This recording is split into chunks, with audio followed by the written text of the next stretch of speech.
Welcome back to the Obsession Engineering s1000rr engine rebuild project. In the last episode we've got the bottom end strip, so this time we're onto the cylinder head. The next stage in the engine strip is to take the valves out of the cylinder head and inspect the valves and the valve seats. Now, the eagle-eyed amongst you will actually notice that I've already done it.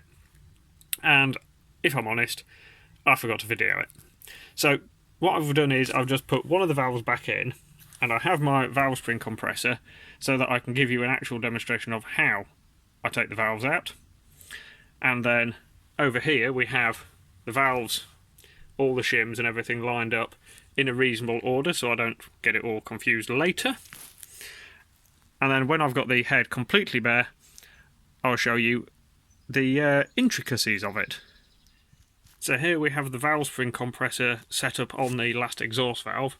As you can see, this half of the compressor is pushing on the head of the valve, and the other side is pushing on the valve spring retainer.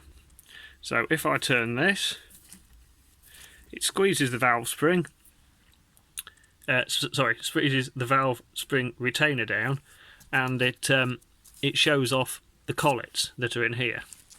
And the collets hold the valve into the retainer. So I get my magnet on a stick, I wiggle it around in here, so a little bit awkward one-handed. So that's the collets removed from around the valve. And then if I undo the valve spring compressor, like this, slightly awkward one-handed. One day I'll fashion some sort of device that involves me being able to talk to the camera and film stuff and have both hands free. I'm sure there's things out there, I just don't have them. So, remove that, and then we can lift off the valve spring retainer, put that on there with the collets, poke my finger down the inside of the spring and lift that out, and then I can push on the valve, and as you can see the valve comes out of the cylinder head. Easy as that. So I shall try and explain how all this goes together. Obviously the valve sits in the cylinder head and runs in a valve guide. It sits about there. Then the spring would go on the end of there, like that. And then the spring retainer goes on the end of there, like that. And then, in this little groove up here, sits the collet, which has a little collar in it. Slightly awkward to do, because they're not really designed to be done on the bench like this. So I can only put one collet on, but imagine there's a collet around the other side as well. Then obviously as I lift off the valve spring compressor, that pushes that up there, and like that, and as you can see the spring can't come off the end of the valve. So that's how it looks in the engine, and if you imagine you've got a bit of cylinder head and then your port down here, and as the valve moves down and up with the cam, it opens and closes the port. Fairly simple. So heading back into the top of the cylinder head, we've got down here, this is the valve guide down here, and on top of it, the green bit, is the valve stem oil seal, and on the bottom down here is the valve spring seat, because the valve spring it doesn't want to sit on the aluminium of the head, it has to sit on something quite hard, because otherwise it would just wear into the head. And we also have the rocker arm that the cam pushes on to push the valve open and closed. So we also have the hole for the spark plug, and we also have this little hole here, one per cylinder. And these are what people refer to as the pair valve, or the fresh air feed. And this is an emissions thing, because especially at low RPM and small engine speeds, the engines actually start pushing a bit of unburnt fuel out of the exhaust. This is a big issue on motorbike engines because we have a lot of valve overlap. We'll talk about all this a little bit more detail when we do cam timing. Now, in the exhaust port, I suspect you can't actually see it, but No, you can't. There is a hole in the exhaust port, and the air is forced via a solenoid. Fresh air from your airbox is fed into here, and it actually makes its way into the exhaust port by means of being sucked out by the low pressure behind the exhaust pressure pulses, and the fresh air helps reburn any unburnt hydrocarbons in the exhaust, thus cleaning up the emissions. It's a relatively simple system, and it's been on bikes since the early 90s. The next thing to consider is our ports. On these BMWs, the ports are incredibly well finished from the factory. There's a little bit of like casting roughness, but that's not necessarily a bad thing because it stops a thing called wall wetting, which you can always Google if you want to. The other important thing on here is this little like clean ring here on the valve seat. That is where the valve seals. So this, the finish on this has to be absolutely perfect to get a sealing face. Now you'll remember from my leak down video early on that some of the inlet valves had some valve leakage, and I think this is being caused by these tiny little bits of carbon. See here, a little bit of carbon build-up. Now you may ask, why is there carbon on the seat? Well, again, it's a little bit involved in cam timing. At some point the inlet and the exhaust are open at the same time, and the piston is actually sometimes going back up the bore when the inlet valve is slightly open. It is quite complicated, I will explain it more when we do the valve timing, but anyway, any bits of carbon potentially can get pushed back into the exhaust port, and what's happened here is just got a few tiny little bits of carbon, and they are like less than 0.01 of a millimetre thick. They are really, really quite small, but they just sit on the seat and they hold the valve open a tiniest amount.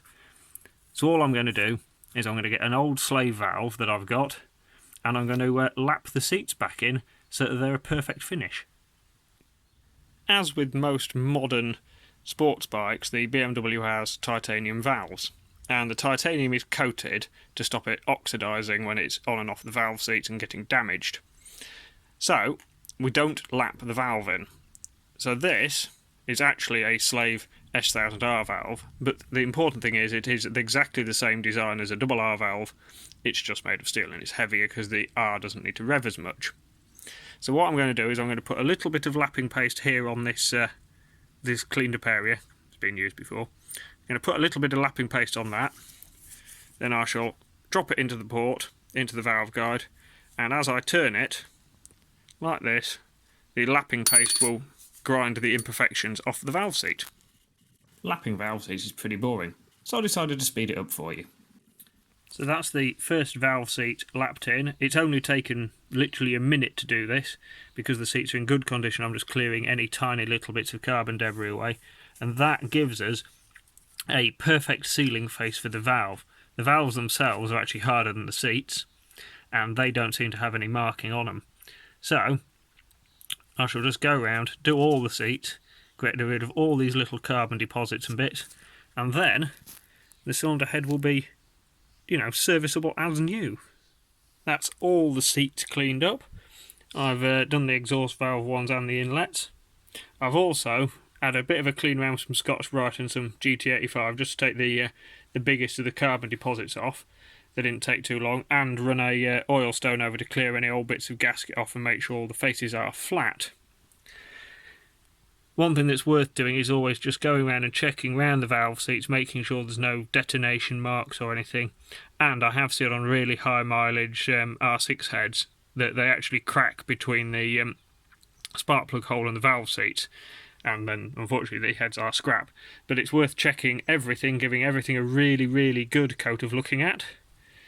And now I'm waiting for valve stem seals before I can put it back together, because anytime I take the valve seats out, the valves out even, I tend to put valve stem seals in, just because when you pull the valves out and push them back in, there is a potential to nick a seal or something, so I think it's good practice to change them. So the bits are on order, and I'll be back when they're here. As if by magic, my new valve stem seals have arrived, along with all the other bits I need to put the engine back together. So I'm going to remove the old stem seals, and it is just a case of gripping them with a pair of pliers or similar and giving them a pull off, making sure you don't nip too hard and damage anything underneath. It's a bit of an engineered touch, and then the new ones will literally just push on with a good little shove. I've got the new valve stem seals fitted, and I've been inside with my inspection mirror and just made sure they're all seated properly. Next thing to do is put the valves back in. So I've given them a quick clean over, double check the seat area to make sure there's no debris on it, and then I'll put a dab of oil on the stem up here so that when it slides through the seal it lubricates it. I shall slide this into the cylinder head, and then I'll pop the spring and the retainer on the top, and using the spring compressor, as before, I'll push the retainer down and fit the collets. Now, to fit the collets, I tend to put a little dab of grease on a little flat blade screwdriver, like this one. Little dab of grease on there, and the grease will hold the collet on the screwdriver as you feed it back onto the valve. It is a little bit fiddly, but once you've done it a few times, you get used to it. A quick note on valve springs: if you have like this a variable rate valve spring with a tighter coil at the bottom, the tighter coil actually does go at the bottom. Not really sure entirely what difference it makes, but that is how it is done. The inlet valve springs on these BMWs are double spring, so they sit like that, and then the retainer will sit on top like so. Hopefully you can see there I've got the valve pushed into the head and I've got the springs and the retainer on. The next thing I'm going to do, as I was saying earlier, probably slightly awkward one-handed, is I'm going to get a little dab of grease. Doesn't have to be a posh grease, just a little dab of it on my screwdriver there, which it won't focus on, and then I can use that, he says. It was always going to fight me, wasn't it? And the grease holds the collet on the screwdriver, and then I can literally come in here, a little bit fiddly one-handed. I'm going to poke that down there, and with my other finger I'm going to push it down into the valve.